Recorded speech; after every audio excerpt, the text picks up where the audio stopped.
Now students question number 14 जो बढ़िया important question है, थोड़ा आपको ध्यान ज़्यादा लगाना पड़ेगा, तो be ready for it. Two tiny spheres carrying 1.5 mu C charge. एक स्फीयर है हमारे पास जिस पर चार्ज है 1.5 म्यू सी, और दूसरा स्फीयर हमारे पास है Q2 इज इक्वल टू जिसके पास चार्ज है 2.5 mu C, are located at 30 centimetre apart. Means इनके बीच की जो डिस्टेंस है बच्चों वो 30 सेंटीमीटर है।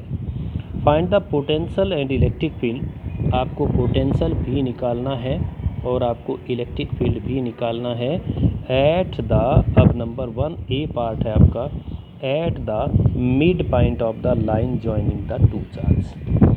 तो बच्चों यहाँ पर इस तरीके का अरेंजमेंट आपका यहाँ पर है। यहाँ चार्ज Q1 है, ये चार्ज Q2 है, इनके बीच की जो डिस्टेंस है आपकी वो 30 सेंटीमीटर है।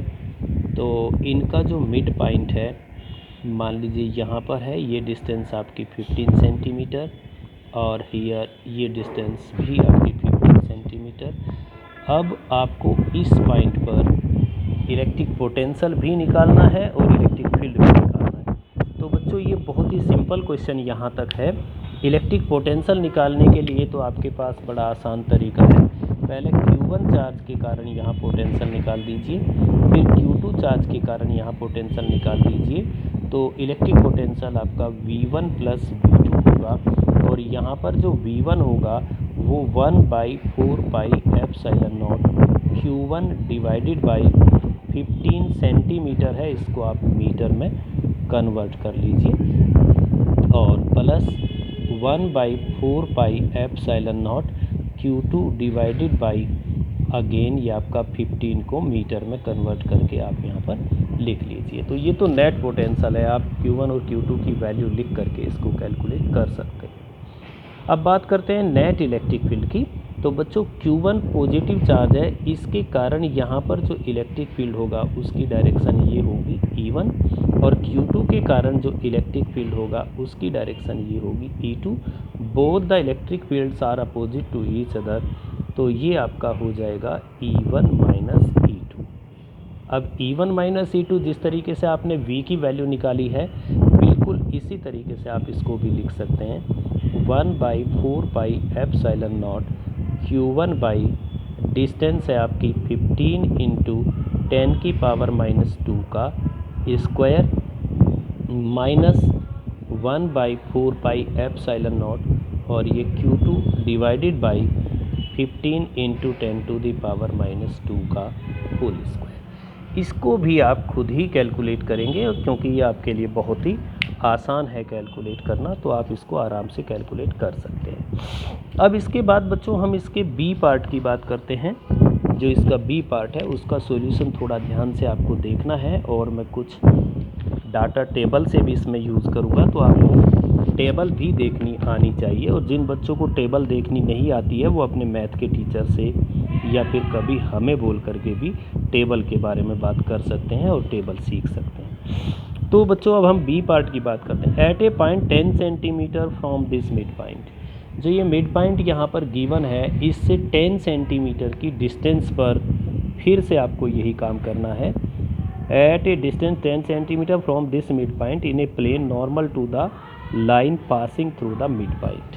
यानी अब दोबारा से मैं एक बार इस डायग्राम को बना के आपको दिखाता हूँ। देखिए बच्चों, मुझे लगता है दिखाई दे रहा होगा यहाँ तक। हाँ चलिए यहाँ बना देगा। ये देखिए यहाँ पर चार्ज Q1 रखा हुआ है जिसकी वैल्यू 1.5 म्यू सी है, ये Q1 है। यहाँ पर चार्ज Q2 रखा हुआ है जिसकी वैल्यू 2.5 म्यू सी है।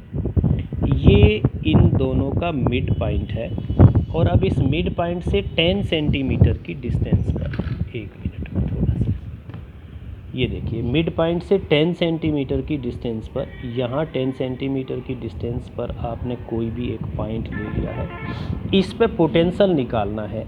तो ये डिस्टेंस आपकी 15 सेंटीमीटर है, और ये डिस्टेंस आपकी 15 सेंटीमीटर है, और ये वाली जो डिस्टेंस आपको गिवन है वो 10 सेंटीमीटर है।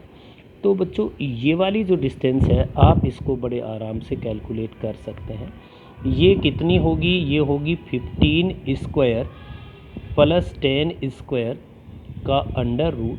और जब मैं 15 स्क्वायर और 10 स्क्वायर का अंडर रूट करके देखता हूँ तो ये 18 सेंटीमीटर हमारी बन जाती है। तो मीन्स ये वाली जो डिस्टेंस है बच्चों वो आपकी 18 सेंटीमीटर। तो पोटेंशियल निकालना तो बहुत आसान है। पोटेंशियल तो आप आराम से निकाल सकते हैं, जैसे आपने ऊपर निकाला है Q1 के कारण यहाँ पोटेंशियल, Q2 के कारण यहाँ पोटेंशियल।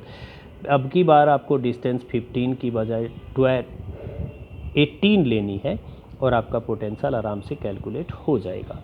लेकिन जब हम बात करते हैं इलेक्ट्रिक फील्ड की, तो सबसे पहले हम इलेक्ट्रिक फील्ड के मैग्नीट्यूड को निकाल के रेडी करके तैयार रख लेते हैं। तो हम सबसे पहले क्या करते हैं बच्चों, हम निकालते हैं इस चार्ज के कारण यहाँ पर इलेक्ट्रिक फील्ड, पहले चार्ज के कारण electric field E1 is equal to 9 × 10⁻⁹। Charge की वैल्यू है यहाँ पर 1.5 × 10⁻⁻6 डिवाइडेड बाई डिस्टेंस की वैल्यू है यहाँ पे 18 × 10⁻⁻2 का स्क्वायर। और जब हमने इसको कैलकुलेट किया, E1 की वैल्यू को कैलकुलेट किया, तो हमने देखा कि ये वैल्यू हमारे पास आई, it is 4.2 × 10⁵ Newton per coulomb. अभी डायरेक्शन की भी हम बात करेंगे। इसी तरीके से हम E2 कैलकुलेट कर लेते हैं बच्चों। ये E1 की वैल्यू हमारे पास आ गई। इसी तरीके से E2 कैलकुलेट कर लेते हैं इस वाले चार्ज के कारण, सेकंड वाले चार्ज के कारण। और जब ये E2 हम कैलकुलेट करते हैं तो E2 की वैल्यू हमारे पास आती है 6.9 × 10⁵ न्यूटन पर कूलम। ज़रूरत पड़ने पर हम इन वैल्यूज़ को ले लेंगे। अभी हमने केवल वैल्यू निकाल करके यहाँ पर रख ली है। अब मेन बात यहाँ आती है बच्चों, देखिए इस वाले इलेक्ट्रिक फील्ड की डायरेक्शन तो ये है E1, और ये वाला जो इलेक्ट्रिक फील्ड है इसकी डायरेक्शन आपकी ये वाली है E2। अब अगर इसका हमें रिजल्टेंट निकालना है तो रिजल्टेंट निकालने के लिए हम क्या करते हैं, रिजल्टेंट निकालने के लिए बच्चों हम इस तरीके से एक पैरेललोग्राम पूरा करते हैं। और पैरेललोग्राम का जो ये वाला डायगोनल होता है, ये वाला जो डायगोनल होता है, ठीक नहीं ड्रॉ हुआ, चलो मान लेते हैं, ये आपका रिजल्टेंट होता है। ये ध्यान रखना है, ये रिजल्टेंट होता है, ये ध्यान रखना है। तो अब मुझे इसे रिजल्टेंट को निकालना है। बेटा मैं ये रिजल्टेंट निकाल सकता हूँ अगर मुझे इस एंगल का पता लग जाए तो।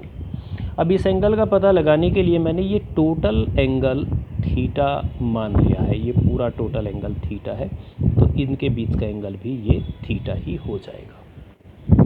साथ साथ ध्यान देते रहें क्योंकि बीच में मुझे कुछ साफ भी करना पड़ सकता है। तो अगर बेटा ये एंगल थीटा है तो फिर ये वाला एंगल आपका θ/2 होगा। तो अगर ये एंगल θ/2 है तो आप इसको बड़े आराम से कैलकुलेट कर सकते हैं। देखिए θ/2 के लिए बेस का भी हमें पता है और परपेंडिकुलर का भी हमें पता है और हाइपोटेनियस का भी हमें पता है। आप कोई से भी एक ट्राइगोनोमेट्रिक रेशो को यूज़ कर सकते हैं। अगर मैंने tan थीटा यूज़ किया है तो tan theta is equal to perpendicular upon base 15/10, it becomes 1.5, यानी theta is equal to tan inverse 1.5। और बच्चों इसको हम ट्राइगोनोमेट्रिक टेबल की हेल्प से वैल्यू निकाल सकते हैं। और जब हमने tan 1.5 की वैल्यू निकाली तो वो हमें मिलती है 56.3 डिग्री। तो अब θ/2 56.3, ये θ/2 है, θ/2 आपका 56.3 आया है। तो अब हमें थीटा निकालना है। तो थीटा किस तरीके से, थीटा इज इक्वल टू 2 × 56.3 और ये बन गया आपका 112.6। तो अब बच्चों हमें E1 और E2 दोनों के बीच के एंगल का पता लग गया है।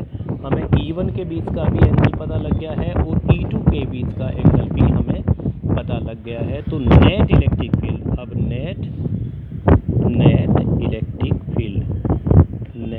इलेक्ट्रिक फील्ड, तो अब नेट इलेक्ट्रिक फील्ड किसके बराबर होगा, E is equal to E1 square plus E2 square plus 2E1 E2 cos theta.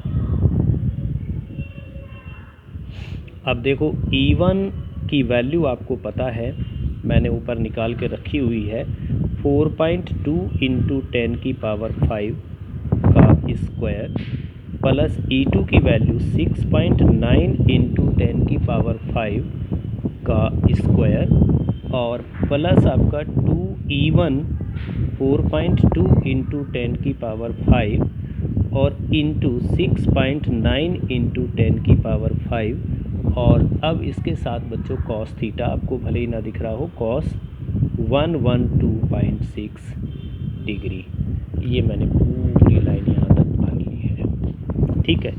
और फिर इसका स्क्वायर रूट आपको सबका लेना है बच्चों। इसको आपको कैलकुलेट करना है, 10 की पावर 5 का स्क्वायर, 10 की पावर 5 का स्क्वायर, 10 की पावर 5 का स्क्वायर, ये सभी जगह से कॉमन हो जाएगा, तो 10 की पावर 5 आपका बाहर आ जाएगा, ये बचेगा खाली 4.2 का स्क्वायर प्लस 6.9 का square plus 2 into 4.2 into 6.9 into cos 112.6, जो कि आप ट्राइग्नोमेट्रिक टेबल की हेल्प से कैलकुलेट करेंगे। और जब हमने इनकी सभी वैल्यूज़ को कैलकुलेट किया तो कैलकुलेट करने के बाद हमें इलेक्ट्रिक फील्ड की वैल्यू मिल गई 6.6 इंटू 10 की पावर 5 न्यूटन पर कूलम। तो इस तरीके से हमने देखा बच्चों के इस पे जो इलेक्ट्रिक फील्ड होता है उस इलेक्ट्रिक फील्ड की वैल्यू आती है 6.6 into 10 to the power 5 newton per coulomb. अभी हम थोड़ा काम करेंगे डायरेक्शन पर, तो डायरेक्शन पर काम करने के लिए अभी बच्चों दोबारा से देखिए, मान लीजिए ये नेट इलेक्ट्रिक फील्ड E1 के साथ अल्फ़ा एंगल बनाता है, और अगर मैं इस लाइन को ऐसे एक्सटेंड कर लूँ, इस तरीके से एक्सटेंड कर लूँ, तो अगर ये पूरा एंगल अल्फ़ा है तो देखिए ध्यान से, फिर हमारा OP के साथ मान लीजिए कोई भी एक डायरेक्शन हम यहाँ ले लेते हैं, उसके साथ अल्फ़ा एंगल कितना बनेगा। तो अल्फ़ा का फॉर्मूला होता है, थोड़ी देर के लिए फिर यही कैलकुलेशन देख लेंगे, तो tan alpha is equal to होता है, आपने ये ट्राइग्नोमेट्रिक में जो वेक्टर्स पढ़े थे तो वेक्टर्स में आपने ये पढ़ा था, tan अल्फ़ा, अल्फ़ा E1 के साथ बना हुआ एंगल है, तो E2 से स्टार्ट करेंगे, E2 sine theta divided by E1 plus E2 cos theta. और इसमें जब हम E1 E2 और साइन थीटा कॉस थीटा की वैल्यू लिखते हैं तो बच्चों यहाँ से हमें अल्फ़ा की वैल्यू मिल जाएगी, और अल्फ़ा की वैल्यू आती है 76.9 डिग्री। ये वैल्यूज़ मैंने बुक से यूज़ की हैं, क्योंकि मैं इतनी लंबी कैलकुलेशन अगर करूँगा तो वीडियो लंबी हो जाएगी और मुझे बीच बीच में ट्राइग्नोमेट्रिक टेबल भी यूज़ करनी पड़ेगी, जो कि मैं ट्राइग्नोमेट्रिक टेबल यूज़ नहीं करना चाहता। अब बच्चों दोबारा से अपने डायगोनल पर आइए कि यदि मैं इस परपेंडिकुलर को सीधा यहाँ बढ़ा लेता हूँ ऐसे, तो देखो ये पूरा एंगल अल्फ़ा है, तो ये एंगल कितना होगा, ये वाला इधर वाला एंगल सोचो, ये θ/2 है, इसका वर्टिकली अपोजिट एंगल ये भी θ/2 है, तो ये एंगल कितना हो जाएगा, अल्फ़ा माइनस θ/2। तो एंगल विद मैं नीचे लिख रहा हूँ, angle with E, angle with E होगा अल्फ़ा माइनस θ/2। अल्फ़ा की वैल्यू भी आपके पास है, θ/2 की वैल्यू भी आपके पास है, तो आप किसी भी लाइन के साथ इसकी डायरेक्शन को कैलकुलेट कर सकते हैं। बच्चों वीडियो को ध्यान से देखना, इस क्वेश्चन को करके देखना, अगर आपसे ना हो तो फिर आप दोबारा मुझे बताएंगे, मैं दोबारा या तो इसकी अगेन वीडियो बनाऊंगा या इसी वीडियो को आप बार बार देख के इस क्वेश्चन को करने की कोशिश करेंगे।